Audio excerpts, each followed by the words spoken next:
कहानी की शुरुआत होती है और हम एक एडजिन नाम के आदमी को देखते हैं जो कि एक खतरनाक जादुई जेल में कैद होता है। उसके साथ एक होल्गा नाम की लड़की भी रहती है। जब उनकी रिहाई का दिन आता है तब जज उनसे पूछते हैं, हमें कोई ऐसी सच्चाई बताओ जिससे हम तुम्हें रिहा कर सकें। तभी एडजिन उनको अपने ऊपर बीती हुई सच्चाई बताता है। कहानी पास्ट में पहुंच जाती है जहां एडजिन एक नेक दिल इंसान था। वह हार्पर्स नाम की शांति बनाए रखने वाली संस्था का सदस्य था, लेकिन उसकी जिंदगी तब बिखर गई जब उसने एक खतरनाक लाल जादूगर को पकड़वा दिया। उसके बाद उस जादूगर के लोगों ने बदले में एडजिन की पत्नी की हत्या कर दी। पत्नी की मौत से टूट चुके एडजिन ने सब कुछ छोड़ दिया। अब उसका एक ही मकसद था, अपनी बेटी की परवरिश और बीवी को वापस लाना। उसने अपनी एक भरोसेमंद साथी, एक बहादुर और ताकतवर महिला होल्गा के साथ मिलकर चोरी करना शुरू किया ताकि नए सिरे से जिंदगी शुरू कर सके। इस सफर में उनसे जुड़े कुछ और लोग भी थे, जिनमें एक चालाक ठग था जिसका नाम फोर्ज था और एक नौसिखिया जादूगर भी था जिसका नाम साइमन था। और फोर्ज की एक रहस्यमयी दोस्त भी थी जिसका नाम सोफिना था और वो बहुत बड़ी जादूगरनी थी। एक दिन एडजिन को खबर मिली कि टैबलेट नाम की एक जादुई चीज है, उससे मरी हुई आत्मा को फिर से जिंदा किया जा सकता है। बस फिर क्या था, वह इस टैबलेट को चुराने के लिए तैयार हो गया, चाहे उसकी कीमत कुछ भी हो। लेकिन यह टैबलेट एक हार्पर्स के किले में छिपा हुआ था, वही संस्था जहां वो कभी काम करता था। जब उन्होंने चोरी करने की कोशिश की तो एडजिन और होल्गा पकड़े गए, क्योंकि सोफिना ने अपने बचाव के लिए समय को रोक दिया था। इसके बाद एडजिन और होल्गा जेल भेज दिए गए। दुखद बात यह थी कि उनके बाकी साथी वहां से भाग निकले। अब एडजिन के दिल में सिर्फ एक ही सवाल था, क्या वह कभी अपनी पत्नी को वापस ला पाएगा। कहानी में आगे एडजिन बड़ी चालाकी से उन्हीं का एक साथी, जो कि एक बड़ा सा उड़ने वाला पक्षी था, दोनों उसको पकड़कर जेल की मंजिल से नीचे कूद जाते हैं। 2 साल आर्कटिक जेल में सजा काटने के बाद एडजिन और होल्गा को यह तक नहीं पता होता कि अब उन्हें रिहा कर दिया गया है। वो वहां से भागकर नेवरविंटर पहुंचते हैं, लेकिन वहां उन्हें एक बहुत बड़ा झटका लगता है। फोर्ज, जो कभी उनका साथी था, अब नेवरविंटर का नया शासक बन चुका था। और असली शासक के साथ क्या हुआ ये कोई नहीं जानता था, क्योंकि उसे किसी जादुई ताकत ने एक रहस्यमयी कैद में बंद कर दिया है। फोर्ज अब एडजिन की बेटी कीरा की देखभाल कर रहा है। सभी लोग हॉज के पास पहुंचते हैं और मिलकर खुश होते हैं, लेकिन हॉज ने कीरा से झूठ बोला है कि उसके पिता यानी एडजिन लालच की वजह से जेल गए। जब ये बात एडजिन को पता चलती है तो एडजिन का दिल तोड़ देती है। थोड़ी ही देर में सच्चाई सामने आती है कि सोफिना असल में एक खतरनाक रेड विजार्ड है, वही रेड विजार्ड जिनके कारण एडजिन की पत्नी मारी गई थी। सोफिना और फोर्ज ने मिलकर ही एडजिन और होल्गा को फंसाया था और इसी कारण उन्हें जेल जाना पड़ा था। अब नेवरविंटर में एक बड़ा आयोजन होने वाला है, जो कि है हाई सन गेम्स, जो कभी बंद कर दिए गए थे, लेकिन फोर्ज ने उन्हें फिर से शुरू किया ताकि शहर में लोग आएं और पैसा आए। इन्हीं खेलों के दौरान सोफिना एडजिन और होल्गा को मरवाने की कोशिश करती है, लेकिन दोनों किसी तरह वहां से बच निकलते हैं। अब उनका एक ही लक्ष्य है, फोर्ज के खजाने को लूटना, कीरा को वापस लाना और टैबलेट हासिल करना, ताकि एक ओर कीरा को सच बताया जा सके और दूसरी ओर एडजिन अपनी पत्नी को फिर से जिंदा कर सके। इस मिशन में मदद के लिए वो अपने पुराने साथी जादूगर साइमन को ढूंढते हैं।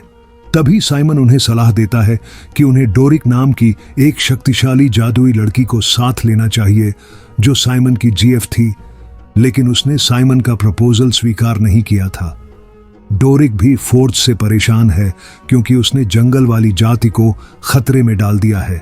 अब ये 4 लोग मिलकर एक असंभव सा लगने वाला मिशन शुरू करते हैं।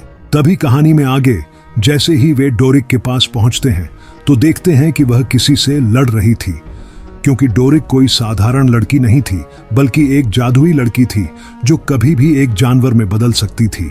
और वह जानवर भी कोई साधारण नहीं था, वो ऊपर से उल्लू और नीचे से सफेद भालू था।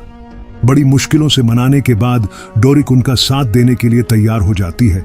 डोरिक फोर्ज के किले में एक मक्खी का रूप धारण करके घुसती है ताकि अंदर की सच्चाई पता कर सके। वो देखती है कि जिस खजाने को लूटने की उन्होंने योजना बनाई है, उस पर मॉडर्न कैनन की शक्तिशाली जादुई सुरक्षा लगी है। वो इतनी ताकतवर है कि साइमन भी उसे बंद नहीं कर सकता था। अब उनके पास एक ही रास्ता बचता है, हेल्म ऑफ डिसजंक्शन नाम का एक जादुई हेलमेट जो किसी भी जादुई सुरक्षा को तोड़ सकता है। इस रहस्यमयी हेलमेट को ढूंढने के लिए वे एक कब्रिस्तान जाते हैं। वहां होल्गा के पूर्वजों की कब्रें हैं। साइमन के पास एक जादुई ताबीज होता है जिससे वो मरे हुए लोगों को कुछ समय के लिए जिंदा कर सकता है, लेकिन उनका एक नियम है, हर आत्मा से सिर्फ 3 सवाल ही पूछे जा सकते हैं। उसके बाद वह फिर से मार जाएगी, हमेशा के लिए। वे एक एक कर कई लाशों से बात करते हैं। उनसे पता चलता है कि ये हेलमेट उन्होंने कभी एक वीर योद्धा जिसका नाम जेंक यानडर है उसको सौंप दी थी, जो कांजी नाम के देश से भाग गया था जब वहां के शासक स्जास्टैम ने अपनी प्रजा को एक अधमरे सैनिकों की सेना में बदल दिया था। अब उनकी अगली मंजिल है जेंक यानडर को ढूंढना और उससे हेलमेट हासिल करना, क्योंकि उसी से वे फोर्ज की जादुई सुरक्षा तोड़ सकते हैं और कीरा को वापस ला सकते हैं और अपने परिवार को दोबारा जोड़ सकते हैं। तभी कहानी में आगे वे जैक से मिलते हैं जो एक सच्चा और ईमानदार योद्धा है, और वो एडजिन और उसके साथियों की मदद करने को तैयार हो जाता है, लेकिन एक शर्त पर। एडजिन को वादा करना होता है कि जो भी खजाना उन्हें मिलेगा वो आम लोगों की भलाई के लिए बांटेगा। एडजिन कुछ देर सोचने के बाद खजाना बांटने के लिए मान जाता है। इसके बाद जेंक सबको लेकर एक खतरनाक और अंधेरी जगह अंडर डार्क में ले जाता है, जहां वो हेलमेट को खोजते हैं। इस खोज में उनकी मदद करता है एक जादुई टेलीपोर्टेशन जादुई छड़ी जो होल्गा को उसके पूर्व पति ने दिया था।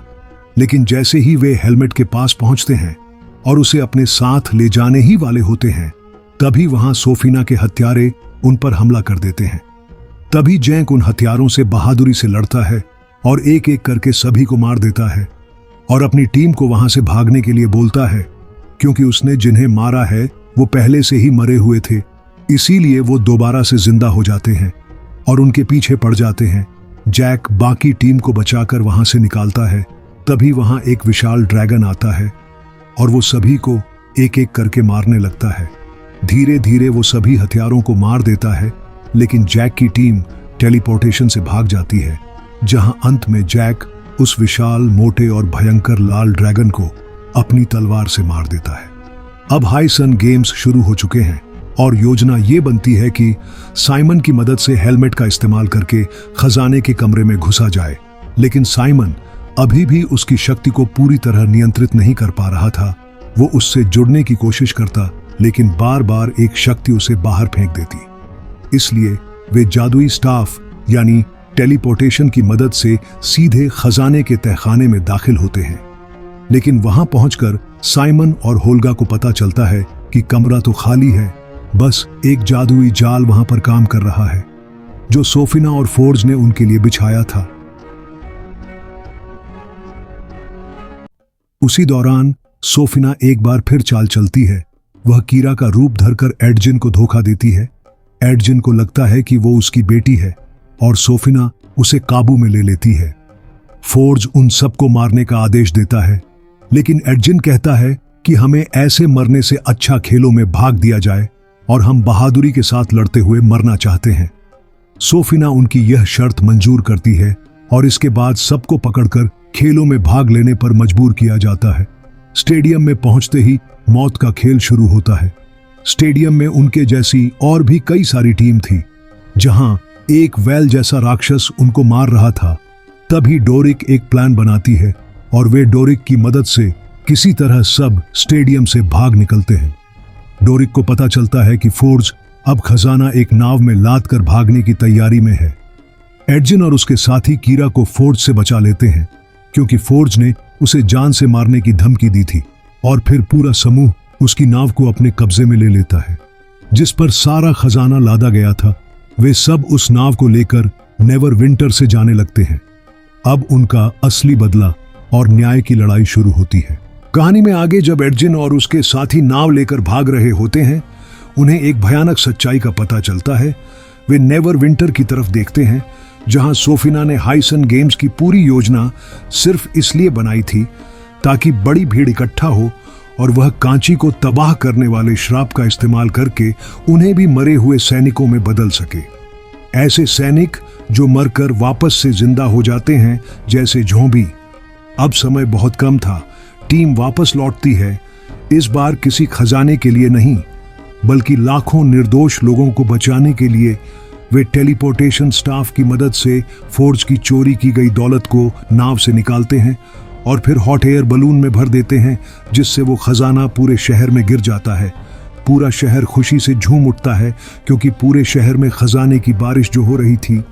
फिर पूरे शहर के लोग दौलत की तरफ दौड़ पड़े, जिससे स्टेडियम खाली होने लगा। सभी लोग भागने लगे।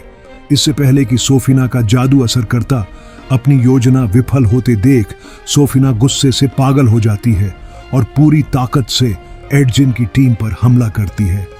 वो उनके लिए एक ड्रैगन की मूर्ति को अपने जादू से जिंदा कर देती है और वो ड्रैगन सभी टीम पर भारी पड़ रहा था। तभी डोरिक अपने जानवर वाले रूप में आकर उससे लड़ती है, लेकिन ड्रैगन उसे भी पटक देता है।